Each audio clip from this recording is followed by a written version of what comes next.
Hi guys, welcome back to my channel. ಇವತ್ತಿನ vlog ಶುರು ಮಾಡ್ತಾ ಇದ್ದೀನಿ. ಸೊ ಇವತ್ತಿನ ವ್ಲಾಗು ರಂಗೋಲಿ ಒಟ್ಟಿಗೆ. ಸೊ ಇದು ಒಂದು ಸಣ್ಣದಾದ ರಂಗೋಲಿ. ಸೊ ಮೊದಲು ಕೂಡ ತುಂಬ ಸರಿ ಶೇರ್ ಮಾಡಿದ್ದೀನಿ. ಈ ರಂಗೋಲಿ ಅಂದರೆ ನಂಗೆ ತುಂಬ ಇಷ್ಟ. ತುಂಬ ಈಸಿ ಕೂಡ, ಬೇಗ ಕೂಡ ಹಾಕ್ಬೋದು, ನೋಡೋಕ್ಕೂ ತುಂಬ ಚೆನ್ನಾಗಿರುತ್ತೆ. ಹಾಗಾಗಿ ನಾನು ಪದೇ ಪದೇ ಹಾಕ್ತಾ ಇರ್ತೀನಿ. ಸೊ ಈ ರಂಗೋಲಿ ವಿಡಿಯೋ ಪೂರ್ತಿ ನೋಡಿ, ಆಮೇಲೆ ವ್ಲಾಗ್ನ ಕಂಟಿನ್ಯೂ ಮಾಡ್ತೀನಿ.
ಈಗ ನಾನು ಅಡುಗೆನ ಶುರು ಮಾಡ್ತಾ ಇದ್ದೀನಿ. ಸೊ ಕಡಲೆಕಾಳನ್ನ ನೆನೆಸಿಟ್ಟಿದ್ದೆ, ಅದನ್ನು ಮತ್ತು ಆಲೂಗಡ್ಡೆನ ಹಾಕಿ ಈಗ ಕುಕ್ಕರಲ್ಲಿ ಮೊದಲಿಗೆ ಬೇಯಿಸ್ಕೊತೀನಿ. ಆಲೂಗಡ್ಡೆ ಸುಮಾರು ಒಂದು 6 ಆಲೂಗಡ್ಡೆ ತೊಗೊಂಡಿದ್ದೀನಿ. ಸೊ ನಮ್ಮ ಯಶ್ಶಿಗೆ ಆಲೂಗಡ್ಡೆ ಅಂದರೆ ತುಂಬ ಇಷ್ಟ, ಹಾಗಾಗಿ ಪ್ರತಿಯೊಂದು ಡಿಶಲ್ಲೂ ಯೂಸ್ ಮಾಡ್ತೀನಿ. ಸೊ ಅವ್ನು ಕಾಳು ತಿಂದಿಲ್ಲ ಅಂದರೂ ಅಟ್ಲೀಸ್ಟ್ ಆಲೂಗಡ್ಡೆಗಾದರೂ ಸಾರನ್ನ ತಿಂತಾನೆ. ಹಾಗಾಗಿ ಸೊ ಇವಾಗ ಆಲೂಗಡ್ಡೆನೆಲ್ಲ ಕಟ್ ಮಾಡಿ ಹಾಕ್ಕೊಂಡು ಆಗಿದೆ. ಇವಾಗ ಇದಕ್ಕೆ ಎಷ್ಟು ನೀರು ಬೇಕೋ ನೋಡಿ ಅಷ್ಟು ನೀರನ್ನ ಹಾಕಿಬಿಟ್ಟು ಉಪ್ಪನ್ನ ಕೂಡ ಹಾಕ್ಬಿಟ್ಟು ಕುಕ್ಕರ್ ಲಿಡ್ನ ಕ್ಲೋಸ್ ಮಾಡಿ ಇಟ್ಬಿಡ್ತೀನಿ. ಸೊ ಉಪ್ಪು ಹಾಕಿದರೆ ಮೊದಲೇ ಕಾಳಿಗೆಲ್ಲ ಇಟ್ಕೊಳ್ಳುತ್ತೆ. ಸೊ ಒಂದು 3 ವಿಸಿಲ್ ಕೊಟ್ಬಿಡ್ತೀನಿ. ಸೊ 3 ವಿಸಿಲ್ಗೆ ಚೆನ್ನಾಗಿ ಬೆಂದ್ಕೊಳ್ಳುತ್ತೆ ಕಾಳು ಮತ್ತು ಆಲೂಗಡ್ಡೆ ಕೂಡ. ಈಗ ಲಿಡ್ ಕ್ಲೋಸ್ ಮಾಡಿಬಿಟ್ಟು ಈಗ ಗ್ಯಾಸ್ ಮೇಲೆ ಇಟ್ಬಿಡ್ತೀನಿ. ಸೊ ಒಂದು ಕಡೆ ಅದು ಬೇಯ್ತಾ ಇದ್ದಂಗೆ ಇನ್ನೊಂದು ಕಡೆ ನಾನು ಮಸಾಲೆ ಮಾಡ್ಕೊಳ್ಳೋದಕ್ಕೆ ಸರಿ ಹೋಗುತ್ತೆ. ಸೊ ಎಲ್ಲ ಕೂಡ ಒಟ್ಟಿಗೆ ಹಾಕ್ಬಿಟ್ಟು ವಿಸಿಲ್ ಕೊಡ್ಬೋದು, ಬಟ್ ನಾನು ಇನ್ನೂ ಮಸಾಲೆ ರೆಡಿ ಮಾಡ್ಕೊಂಡಿಲ್ಲ. ಸೊ ಒಂದು ಕಡೆ ಬೇಯ್ತಾ ಇದ್ದರೆ ಇನ್ನೊಂದು ಕಡೆ ಮಸಾಲೆ ರೆಡಿ ಮಾಡ್ಕೋಬೋದು ಅಂದ್ಬಿಟ್ಟು ಮೊದಲು ಬೇಯಿಸೋಕೆ ಇಟ್ಬಿಟ್ಟೆ. ಈ ಕಡೆ ಇನ್ನೊಂದು ಸಣ್ಣದಾದ ಪ್ಯಾನ್ ತೊಗೊಂಡಿದ್ದೀನಿ. ಅದಕ್ಕೆ ಈರುಳ್ಳಿ, ಬೆಳ್ಳುಳ್ಳಿ, ಟೊಮೆಟೊ ಇಷ್ಟನ್ನೆಲ್ಲ ಹಾಕೋತಾ ಇದ್ದೀನಿ ಮಸಾಲೆ ಹುರ್ಕೊಳ್ಳೋದಕ್ಕೆ. ಹಾಗೆ ಇದಕ್ಕೆ ಕೊತ್ತಂಬರಿ ಸೊಪ್ಪು ಕೂಡ ಹಾಕ್ತಾಯಿದ್ದೀನಿ. 2 ಮೆಣಸಿನ್ಕಾಯಿ ಕೂಡ ಹಾಕಿದ್ದೀನಿ, ಹಸಿ ಮೆಣಸಿನ್ಕಾಯಿ. ಹಾಗೆ ಇದರಲ್ಲಿ ಶುಂಠಿ 1 ಇಂಚಷ್ಟು ಶುಂಠಿ ಕೂಡ ಹಾಕ್ತಾಯಿದ್ದೀನಿ, ಈ ರೀತಿ ಕಟ್ ಮಾಡಿಬಿಟ್ಟು. ಈಗ ಇದನ್ನೆಲ್ಲ ಆದಮೇಲೆ ಸ್ಟವ್ ಮೇಲೆ ಇಟ್ಬಿಟ್ಟು ಎಣ್ಣೆ ಹಾಕಿ ಚೆನ್ನಾಗಿ ಫ್ರೈ ಮಾಡ್ಕೋಬೇಕು. ಸೊ ಈಗ ಗ್ಯಾಸ್ ಮೇಲೆ ಇಟ್ಬಿಟ್ಟು ಒಂಚೂರು ಎಣ್ಣೆನ ಹಾಕ್ತೀನಿ. ಸೊ ಫ್ರೈ ಆಗೋಕ್ಕೆ ಎಷ್ಟು ಎಣ್ಣೆ ಬೇಕು ನೋಡಿ, ಸುಮಾರು ಒಂದು ಎರಡು ಸ್ಪೂನಷ್ಟು ಅಂತ ಅಂದ್ಕೊಳ್ಳಿ. ಹಾಕ್ಬಿಟ್ಟು ಇವಾಗ ಈರುಳ್ಳಿ ಎಲ್ಲ ಚೆನ್ನಾಗಿ ಫ್ರೈ ಆಗಬೇಕು. ಸೊ ಅದನ್ನೆಲ್ಲ ಚೆನ್ನಾಗಿ ಫ್ರೈ ಮಾಡ್ಕೊತೀನಿ. ಇದು ಎಷ್ಟು ಚೆನ್ನಾಗಿ ಫ್ರೈ ಆಗುತ್ತೋ ಅಷ್ಟು ಚೆನ್ನಾಗಿ ರುಚಿ ಇರುತ್ತೆ.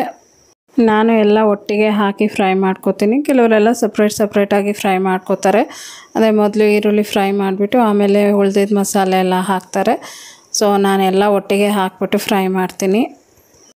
ಸೊ ನಿಮಗೆ ಇದು ಚಿಕನ್ ಮಸಾಲೆ ಥರ ಬೇಕು ಅಂದರೆ ಇನ್ನು ಸ್ವಲ್ಪ ಪೆಪ್ಪರು, ಸೋಂಪು, ಗಸಗಸೆ ಅದನ್ನೆಲ್ಲ ಹಾಕ್ಕೊಂಡ್ರೆ ಸೊ ಸೇಮ್ ನಾನ್ ವೆಜ್ ಸಾರು ಮಾಡಿದ್ರೆ ಹಂಗಿರುತ್ತೆ. ಸೊ ಇದಕ್ಕೆ ಒಂದು 3 ಚಕ್ಕೆ, ಒಂದು 3 ಪೀಸಷ್ಟು ಲವಂಗ ಕೂಡ ಹಾಕ್ತಾಯಿದ್ದೀನಿ. ಸೊ ಅದನ್ನು ಹಾಕ್ಬಿಟ್ಟು ಚೆನ್ನಾಗಿ ಫ್ರೈ ಮಾಡ್ಕೊತೀನಿ. ಇದೆಲ್ಲ ಸ್ವಲ್ಪ ಸಾಫ್ಟ್ ಆಗಬೇಕು, ಅಲ್ಲಿ ತನಕ ಇದನ್ನು ಫ್ರೈ ಮಾಡ್ಕೋಬೇಕು.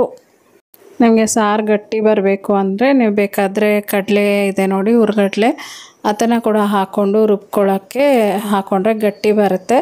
ಸೊ ನೀವು ಚಪಾತಿಗೆ ಮತ್ತು ಪೂರಿಗೆಲ್ಲ ಕೂಡ ತಿನ್ನೋಕ್ಕೆ ಚೆನ್ನಾಗಿರುತ್ತೆ. ಸೊ ನಾನು ಕಡಲೆ ಹಾಕಿಲ್ಲ. ಈಗ ಮಿಕ್ಸಿ ಜಾರಲ್ಲಿ ಮಸಾಲೆ ಏನು ನಾನು ಫ್ರೈ ಮಾಡಿ ಇಟ್ಕೊಂಡಿದ್ದೆ ನೋಡಿ, ಅದು ಒಂಚೂರು ತಣ್ಣಗಾಗಿದೆ, ಜಾಸ್ತಿ ತಣ್ಣಗಾಗಿಲ್ಲ.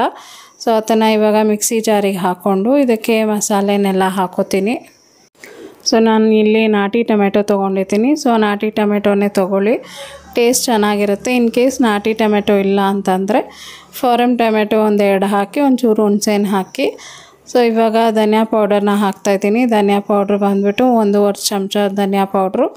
ಈಗ ಖಾರದ ಪುಡಿ ಹಾಕ್ತಾಯಿದ್ದೀನಿ. ಹಾಗೆ ನೆಕ್ಸ್ಟ್ ನಾನಿಲ್ಲಿ ಸಾಂಬಾರು ಪೌಡ್ರನ್ನ ಹಾಕ್ತೀನಿ, 1-2 ಸ್ಪೂನು. ಸೊ ನಾನು ಈ ನಡುವೆ ಸಾಂಬಾರು ಪೌಡ್ರು ಜಾಸ್ತಿ ಯೂಸ್ ಮಾಡ್ತೀನಿ.